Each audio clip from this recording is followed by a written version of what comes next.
नमस्कार दोस्तों। तो मेरी YouTube चैनल में स्वागत करता हूं। आइए आज हम लोग बाल विकास के प्रैक्टिस सेट नंबर 3 को पढ़ने वाले हैं। तो पहला प्रश्न ये रहा, विकास केंद्र से परिधि की ओर अग्रसर होता है, विकासात्मक दिशा का यह सिद्धांत क्या कहलाता है। ऑप्शन ए दिया है सिफेलोकॉडल, जो होती है आपका सिर से पैर की ओर होती है, जिसको हिंदी में मस्तकाधोमुखी कहते हैं। ऑप्शन बी दिया है प्रॉक्सिमोडिस्टल, यानी कि निकट से दूर का सिद्धांत। तो यहाँ पर केंद्र से परिधि बोला है, ठीक है, केंद्र से परिधि की ओर। तो इसका सही उत्तर है ऑप्शन नंबर बी होगा, प्रॉक्सिमोडिस्टल। ऑप्शन नंबर बी जो है इसका सही उत्तर है। अगला प्रश्न दिया है, निम्नलिखित में, ये कूट पर आधारित है, निम्नलिखित में से कौन से निर्धारक बालकों के शारीरिक विकास को प्रभावित करते हैं। आप पहला दिया है वंशानुक्रम, वंशानुक्रम भी शारीरिक विकास को प्रभावित करेगा। दूसरा है पोषण, इससे भी शारीरिक विकास प्रभावित होगा। विद्यालय में खेल, इससे भी होगा। और अंतःस्रावी ग्रंथियाँ, इससे भी होगा। तो इसका जो राइट आंसर होगा मित्रों वो होगा ऑप्शन नंबर डी, 1, 2, 3, 4। अगला प्रश्न है, नैतिक विकास में प्रश्नों के सही और गलत संबंधी निर्णय में शामिल चिंतन। सही और गलत का जो निर्णय लेते हैं उसमें जो चिंतन होता है उस प्रक्रिया को क्या कहते हैं। ऑप्शन ए दिया है नैतिक यथार्थवाद, ऑप्शन बी है नैतिक तार्किकता, ऑप्शन सी है नैतिक संकट, और ऑप्शन डी है दिया है नैतिक द्विधा। तो इसका जो सही उत्तर होगा वो होगा नैतिक कड़ा या नैतिक तार्किकता। Option number B is the right answer. अगला प्रश्न है, बाल विकास की किस अवस्था को भाषा सीखने की सर्वोत्तम अवस्था कहा जाता है। ऑप्शन ए दी है शैशवावस्था, ऑप्शन बी है पूर्व बाल्यावस्था, ऑप्शन सी है मध्य बाल्यावस्था, ऑप्शन डी है उत्तर बाल्यावस्था। तो भाषा सीखने का सर्वोत्तम अवस्था है पूर्व बाल्यावस्था। ऑप्शन नंबर बी इसका सही उत्तर है। अगला प्रश्न है, कक्षा शिक्षण अधिगम अंतः क्रियाओं को सुधारने हेतु निम्नांकित में से कौन सी रणनीति उत्तर किशोरावस्था के विकास से संबंधित है। ऑप्शन ए दिया है क्रिया आधारित प्रस्तुति के द्वारा, ऑप्शन बी है कक्षा में अनुकरणात्मक कार्य के द्वारा, ऑप्शन सी दिया है विचारों के मुक्त आदान प्रदान के साथ आदर्शीकरण, ऑप्शन डी है दत्त वाचन एवं लेखन। तो इसका जो सही उत्तर होगा वो होगा ऑप्शन नंबर सी, विचारों के मुक्त आदान प्रदान के साथ आदर्शीकरण। अगला प्रश्न है, विद्रोह की भावना की प्रवृत्ति निम्नलिखित में से किस अवस्था से संबंधित है। ऑप्शन ए है बाल्यावस्था, ऑप्शन बी है शैशवावस्था, ऑप्शन सी है पूर्व किशोरावस्था, ऑप्शन डी है मध्य बाल्य किशोरावस्था। इसका जो सही उत्तर है ऑप्शन नंबर सी है पूर्व किशोरावस्था। विद्रोह की भावना पाई जाती है पूर्व किशोरावस्था में। अगला प्रश्न है, महीनों की आयु किस महीने की आयु के बीच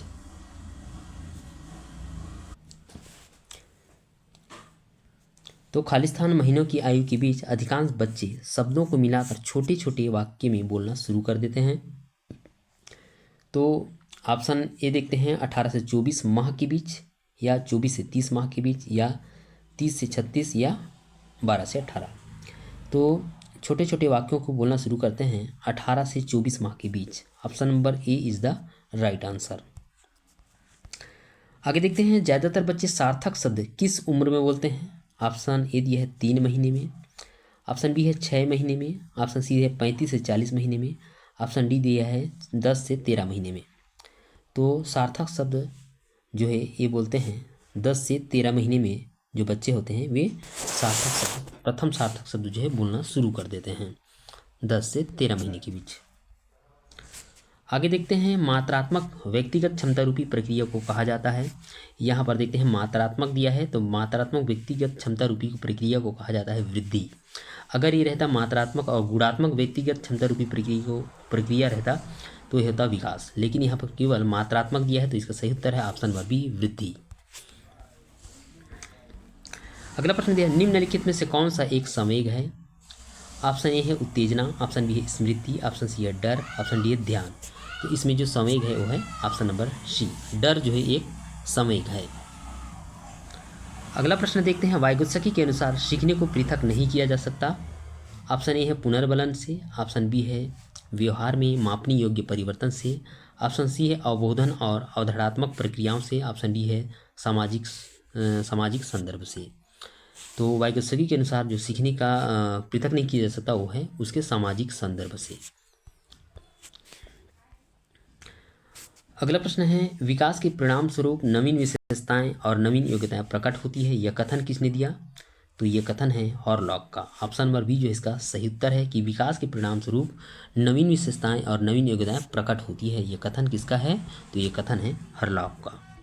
अगला प्रश्न पढ़ते हैं। अगला प्रश्न है, विद्रोह की भावना की प्रवृत्ति निम्न में से किस अवस्था से संबंधित है? पहले पढ़ चुके हैं, किससे है? तो यह है पूर्व किशोरावस्था से। ऑप्शन नंबर सी जो इसका सही उत्तर है। अगला प्रश्न है, लेव वाइगोत्स्की के अनुसार इसमें जो इसका दिया गया होगा, तो ऑप्शन ए पढ़ते हैं कि भाषिक विकास मानव चिंतन के विकास के स्वभाव को बदल देता है। हाँ, ये भाषिक विकास लेव वाइगोत्स्की के अनुसार भाषिक विकास मानव चिंतन के स्वभाव को बदल देता है, बिल्कुल सही है। ऑप्शन बी दिया है, वयस्कों और साथियों से अन्योन्य क्रिया करने के भाषा के विकास में कोई प्रभाव नहीं पड़ता। यहाँ पर कोई प्रभाव नहीं पड़ता लिखा है, लेकिन इसमें क्या है? प्रभाव पड़ता है। ठीक है, इसलिए ये जो है गलत होगा। भाषिक विकास में संस्कृति की भूमिका बहुत कम होती है, चूँकि संस्कृति की भूमिका होती है, ये भी आपका गलत है। बच्चे भाषा अर्जन की एक युक्ति से कोई भाषा सीखते हैं, ये भी गलत है। तो इसका राइट आंसर है ऑप्शन नंबर ए, भाषिक विकास मानव चिंतन के स्वभाव को बदल देता है। अगला प्रश्न है, मानसिक विकास के पक्ष हैं, तो निरीक्षण भी मानसिक विकास के पक्ष है, चिंतन भी है और ध्यान भी है, जिसका राइट आंसर है ऑप्शन नंबर डी, उपरोक्त सभी जो इसका सही उत्तर होगा। आगे देखते हैं, शिशु का अधिकांश व्यवहार आधारित होता है, तो शिशु का अधिकांश व्यवहार आधारित किस पर होता है? वो होता है मूल प्रवृत्ति पर होता है। Option number A is the right answer. अगला प्रश्न है, निम्नलिखित में से कौन सा वृद्धि और विकास के सिद्धांतों से संबंधित नहीं है? ये नहीं है बोल रहा है कि वृद्धि और विकास के सिद्धांतों से। ऑप्शन ए देते हैं, निरंतरता का सिद्धांत, हाँ ये विकास से संबंधित है। समन्वय का सिद्धांत भी संबंधित है और व्यक्तित्व का सिद्धांत भी संबंधित है, लेकिन वर्गीकरण का सिद्धांत नहीं है। तो इसका सही उत्तर है ऑप्शन नंबर बी, वर्गीकरण का सिद्धांत जो है वृद्धि और विकास से संबंधित नहीं है। बाकी निरंतरता का सिद्धांत, समन्वय का सिद्धांत और व्यक्तित्व का सिद्धांत, ये जो है संबंधित है किससे? वृद्धि और विकास के सिद्धांत से। लेकिन इसका सही उत्तर क्या होगा? ऑप्शन नंबर बी होगा, वर्गीकरण का सिद्धांत। अगला प्रश्न पढ़ते हैं। अगला प्रश्न दिया है, एरिक एरिक्सन के अनुसार पहचान बनाम पहचान संभ्रांति प्रायः देखी जाती है। तो एरिक्सन के द्वारा जो है मनोवैज्ञानिक सिद्धांत के जो है इन्होंने सामाजिक विकास के जो है 8 चरण बताए थे। पहला क्या था इसमें? पहला था जो था 0 से लेकर 1 वर्ष के बीच जो होता है वो होता है विश्वास बनाम अविश्वास। दूसरा जो होता है 1 से लेकर 3 वर्ष तक, ये होता है स्वायत्तता बनाम शर्म। 1 से लेकर 3 वर्ष तक स्वायत्तता बनाम शर्म। उसके बाद तीसरा है 3 से लेकर 5 वर्ष तक पहल बनाम अपराध बोध। चौथा होता है जो कि होती है 6 से लेकर 12 वर्ष तक, ये होती है आपका परिश्रम बनाम हीन भावना। परिश्रम बनाम हीन भावना है। उसके बाद है आपका 12 से लेकर 18 वर्ष। 12 से 18 वर्ष के बीच होती है पहचान बनाम पहचान संभ्रांति। तो देखो 12 से 18 के बीच क्या होता है? तो ये होता है किशोरावस्था। तो इसका सही उत्तर है ऑप्शन नंबर सी, किशोरावस्था। अगला प्रश्न है, जीन पियाजे के अनुसार संज्ञानात्मक विकास की अंतिम अवस्था कौन सी है? तो जीन पियाजे के अनुसार संज्ञानात्मक विकास की अंतिम अवस्था है अमूर्त संक्रियात्मक अवस्था। ऑप्शन नंबर बी जो इसका सही उत्तर है, अमूर्त संक्रियात्मक अवस्था जो है अंतिम अवस्था है। सबसे पहले आता है संवेदी गामक अवस्था, सेंसरी मोटर स्टेज। दूसरा आता है पूर्व संक्रियात्मक अवस्था, उसके बाद आता है मूर्त संक्रियात्मक अवस्था और चौथा है आपका अमूर्त संक्रियात्मक अवस्था। ऑप्शन नंबर बी जो इसका सही उत्तर है। अगला प्रश्न है, बच्चों के समाजीकरण में विद्यालय ये होती है द्वितीयक कारक होती है। ऑप्शन नंबर बी जो है इसका सही उत्तर है, बच्चों के समाजीकरण में विद्यालय जो होती है वो द्वितीयक कारक, वहीं परिवार क्या होती है? प्राथमिक कारक। अगला प्रश्न है, वातावरण व बाहरी शक्ति है जो हमें प्रभावित करती है, किसने कहा था? तो वातावरण व बाहरी शक्ति है जो हमें प्रभावित करती है, यह कथन जो है रॉस ने कहा था। ऑप्शन नंबर बी जो इसका सही उत्तर है। शैशवावस्था की विशेषता नहीं है, तो शैशवावस्था की विशेषता देखते हैं तो शारीरिक विकास की तीव्रता, हाँ ये होती है। दूसरों पर निर्भरता ये नहीं होती है।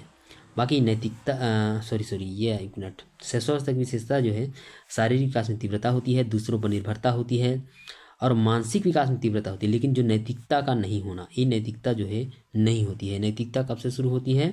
तो नैतिकता जो है 4 वर्ष से शुरुआत होता है। ठीक है,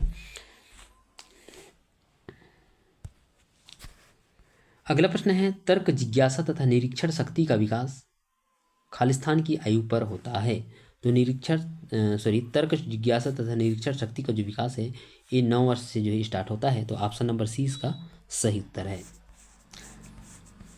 अगला प्रश्न है इस अवस्था में बालकों में नई खोज करने की और घूमने की प्रवृत्ति बहुत अधिक बढ़ जाती है। तो अवस्था कौन सी है? तो अवस्था है उत्तर बाल्यावस्था। ऑप्शन नंबर बी जो इसका सही उत्तर है। उत्तर बाल्यावस्था में जो बालक होते हैं नई खोज करने और घूमने की प्रवृत्ति इनमें जो है अधिक बढ़ जाती है। अगला प्रश्न है खालिस्तान की अवस्था तक बालक की दृष्टि एवं श्रवण इंद्रियां पूर्ण विकसित हो जाती है। तो ये हो जाती है 3 अथवा 4 वर्ष में। 3 अथवा 4 वर्ष में जो है बालक की जो दृष्टि होती है और श्रवण इंद्रियां होती है ये जो है पूर्ण विकसित हो जाती है 3 से 4 वर्ष के बीच में। अगला प्रश्न है किशोर अवस्था में मानसिक या बौद्धिक विकास होता है। तो किशोरावस्था में मानसिक या बौद्धिक विकास जो होता है वो बहुत तीव्रता से होता है, बहुत शीघ्रता से होता है और बहुत अधिक मात्रा में होता है। तो ऑप्शन नंबर ए इसका सही उत्तर होगा।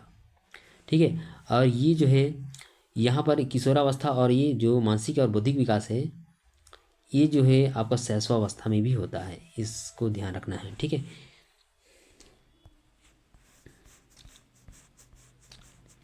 अगला प्रश्न है निम्नलिखित में से कौन सा मूल प्रवृत्ति संबंध संवेग से सुमिलित नहीं है। तो एक साइड मूल प्रवृत्ति दिया है और एक साइड संवेग दिया है। तो पलायन, जो मूल प्रवृत्ति पलायन है ये जो है भय से पैदा होता है। भय संवेग से पैदा होता है क्या? पलायन। जैसे हमको भय लगेगा किसी भी चीज़ से हम तो भागेंगे, वहाँ से पलायन होंगे ना। अगला है संवेदना, आश्चर्य। जब हमको आश्चर्य होता है तो हमको संवेदना नहीं होता है, ये जो है गलत है। आश्चर्य से क्या होता है? हमको जिज्ञासा पैदा होती है हमारे अंदर में। ठीक है, आश्चर्य होगा तो हमको उसको जानने का जो है हम लोग को जो है उत्सुक हो जाएंगे किसी भी चीज़। तो इसका यही गलत है, आपका ऑप्शन नंबर बी जो है गलत है। बाकी क्रोध से युद्ध प्रियता, क्रोध आएगा तो हम युद्ध करने के लिए तत्पर हो जाएंगे। घृणा आएगा तो हम उससे जो है अप्रिय, हमको वो जो वस्तु जो है अप्रिय लगने लगेगा। ठीक है, घृणा। ठीक, तो सही उत्तर है ऑप्शन नंबर बी, संवेदना आश्चर्य जो है गलत है। अगला प्रश्न पढ़ते हैं संज्ञानात्मक विकास पर व्यवस्थित कार्य करने वाला मनोवैज्ञानिक था। तो संज्ञानात्मक विकास पर व्यवस्थित कार्य करने वाला जो मनोवैज्ञानिक था वो था जीन पियाजे। इन्होंने जो है संज्ञानात्मक विकास के 4 चरण बताए हैं, पहले आप जान चुके हो। ठीक है, अगला प्रश्न दिया है कोहलबर्ग के नैतिक विकास सिद्धांत की 5वीं अवस्था है। तो कोहलबर्ग ने नैतिक विकास सिद्धांत में जो है इन्होंने 3 चरण बताए हैं और प्रत्येक एक चरण का 2 अवस्था बताए हैं। ठीक है, तो यानी कि प्रत्येक चरण का जैसे पहला अवस्था हुआ, दूसरा अवस्था, तीसरा अवस्था, चौथा अवस्था, 5वीं अवस्था बताना है हमको इसमें। तो आज्ञा एवं दंड उन्मुखीकरण ये आता है आपका प्रथम चरण में आता है, जो कि पहली अवस्था है। उसके बाद आता है वैयक्तिकता एवं विनिमय, ये आता है दूसरी अवस्था। तीसरी अवस्था में आता है प्रशंसा की अवस्था, जिसमें जो बालक होते हैं अच्छा बनना चाहते हैं। ठीक है, तो ये आता है अच्छा लड़की या इसमें आएगा अच्छा लड़का अच्छी लड़की। ठीक है, ये आता है तीसरी अवस्था में। उसके बाद चौथी अवस्था में आता है आपका, इसमें आता है सामाजिक अनुरूपता, मतलब समाज के अनुरूप चलना।